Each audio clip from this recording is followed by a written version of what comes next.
Welcome back. So today we're talking about value. Once you have your contours or your outlines drawn on anything, then you're probably ready to go ahead and start applying value, which another term would be just shading to whatever it is you're drawing. But there's some little tricks to this to make sure that you do it accurately. First trick is to always have a value scale close by. So I have provided in your supply kits these value worksheets that we're going to be going over right now. You will take pictures of these and upload them to Schoology when you're done. But for now, let's go ahead and go through these value worksheets. And this will actually be your value scale that you can then use at any point during the semester to go back and refer to. So for my values, I'm going to be using the provided pencil, which is a 4B pencil. This is a medium soft pencil. If it has a B on the end of it, that means that it's going to be a softer lead, which means it will blend easier and it will get darker quicker. If it has an H at the end of it, which if you have different drawing pencils at home, you might notice, those are going to be a harder lead. So they're going to be better for details. They're going to appear lighter. They're not going to blend as easy. So I got you like a medium one that's still easy to blend. You can get pretty dark with this one, but you can also go light. That's why I thought this was a good universal one. If you only have one drawing pencil to use, this is what you should use, okay? And then right here, we have our value scale. It's already printed off for us. Our job is to try and mimic the values that you see here. Now, usually I would have you use a couple different drawing pencils, but we can make it work with just this one. Let's start down here, and I'm gonna quickly speed this up while I work my way through.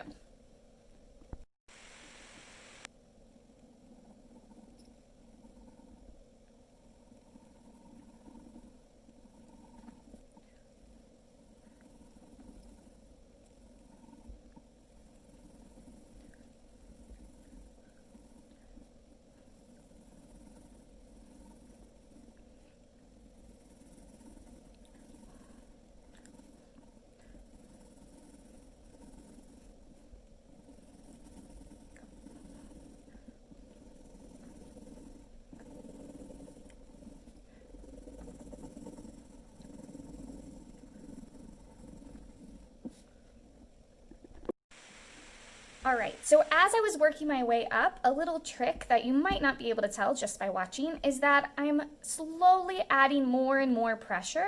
You might also notice that I'm also going over some of them a little bit more. If it's not looking like it's matching quite all the way, then I'm going over it. Now I did do this fairly quickly, so it's not super neat. I could go back, take a Kleenex or my tortillon to clean things up if I wanted to, but really I just want to be able to see that variation going through, and I want to make sure that you're able to do that.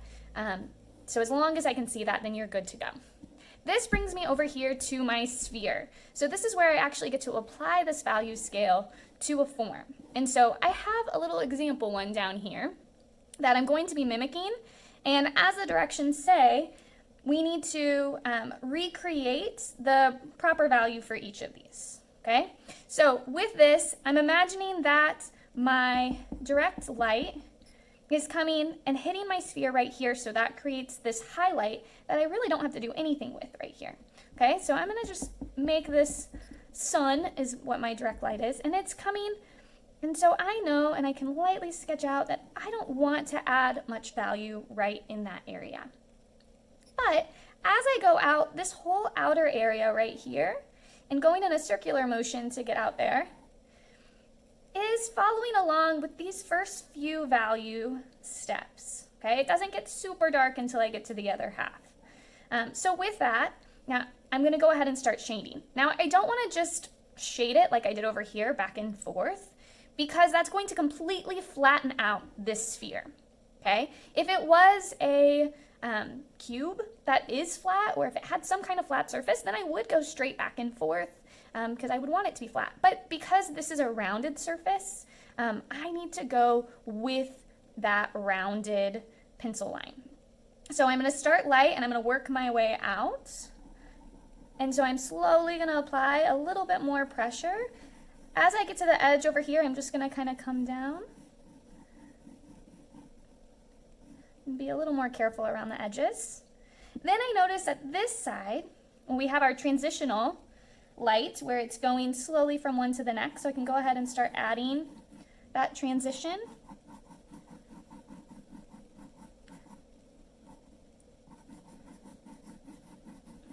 And then down here, I've got the core of the shadow. So I've got this really, really dark area right down here, okay? And so this is gonna be these darker values where I pressed a lot harder. So now I'm applying much more pressure. Still going in that circular motion. I notice there is a little bit of reflected light. This tends to happen. The light bounces back and then bounces on the bottom, which gives you just a lighter area. It's hard to see on the worksheet. So I'll make it just a little bit lighter right here. But everything else, I'm gonna press pretty hard to start to fill this in.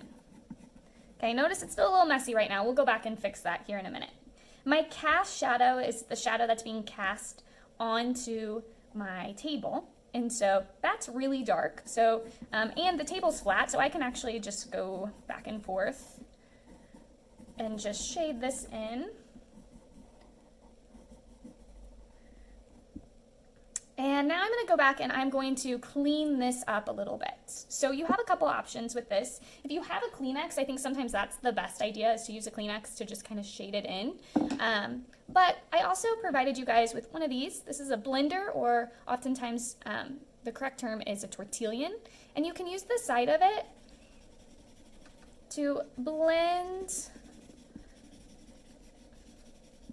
your value and clean up some of these areas. I'm not worrying too much about the edges right now.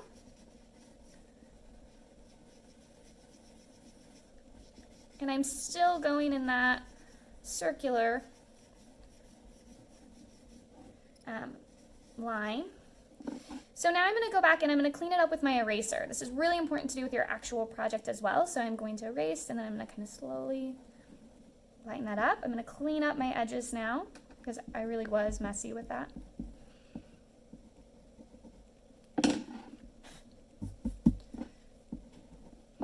And then I can also clean up my value, because down here I can add another layer and make it a little neater. So now I'm going to take my time a little bit more. Kind of lighten up where I missed a little bit.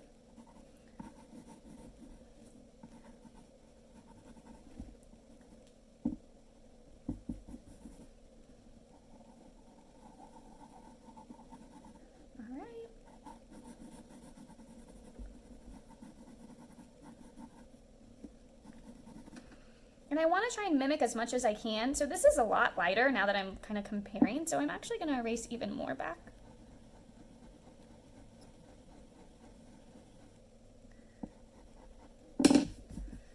And then use this to just kind of soften that up.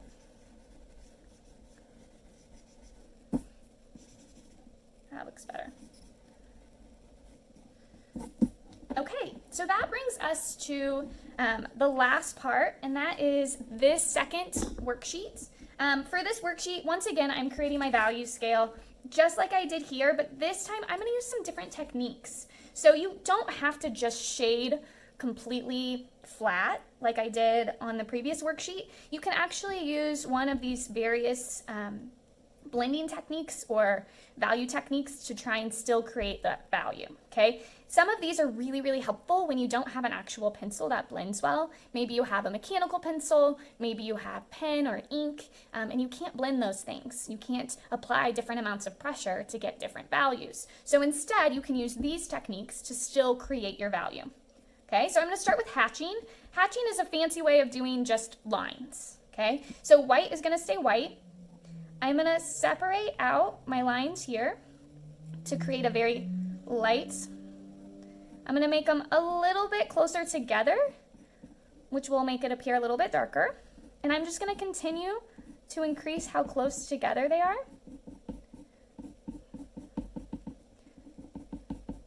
Until they're almost all the way close together. And then black would be creating lines that are literally like right up against each other. Okay, if I want to, I can go back and I can add a little more. Like I think I want to make this one a little bit darker. But I can see the variation going from light to dark. Cross hatching is simply just taking that a step further and going back and creating lines going both ways. So white still stays white. Now here, I'm going to do lines the same as I did above, but now I'm going to add that backwards line.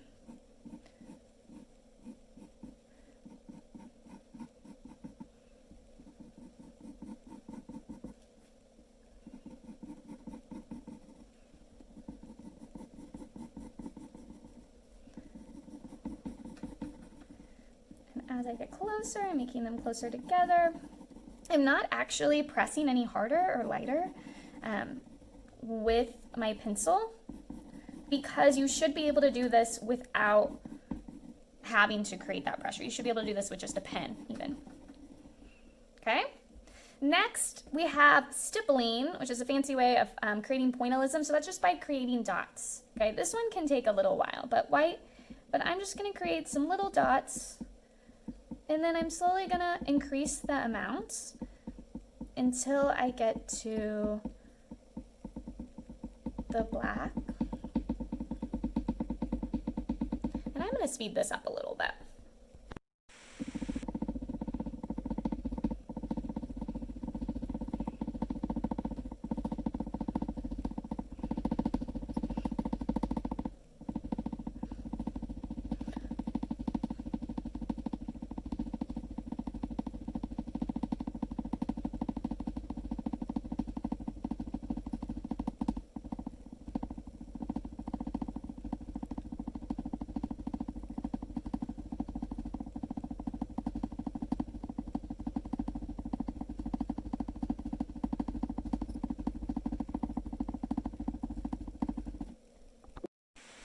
All right, so there's my stippling, my pointillism. Obviously, this is the most time consuming, which is why it's a smaller area for you to be able to fill in. I would suggest while you're just practicing, especially if you're just doing ones in your sketchbook, to try hatching and cross hatching first, but stippling can be fun from time to time. This bottom part down here is simply just taking everything we know, taking that value scale that we created before, but now instead of having it all separated into different values, we're going to blend it completely across. So we're trying to recreate what we see up here. To do this, I'm actually going to start with my darkest and I'm going to work my way to my lightest. So I'm going to press as hard as I can here.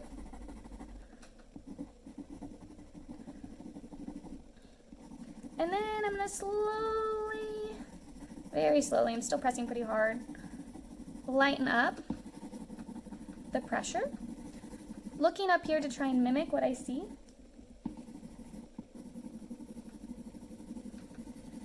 I'm trying to blend it. So now I'm really lightening up that pressure. And when I get down here, then I can come back and really kind of blend it all the way over. All right, once you're done with both of these, make sure you take images and submit those. And then your job tomorrow is to go back and go to your previous contours, drawings, your 5 items that you drew around your house, and I want you to start creating value on top of those. So you can just shade like usual, or you can use any of these other value techniques that you like, but you're gonna wanna look back at those different items, such as this horse, and see where the shadows are. See some shadows down here. And start finishing those out so that they're complete drawings. Hopefully, you start to lose some of those contours because you want to just see it as a form, not as an outline. All right. Once you're done with this, you're going to submit these, your favorite image of your completed value contour item from your house to that medium album as well. Have a great day.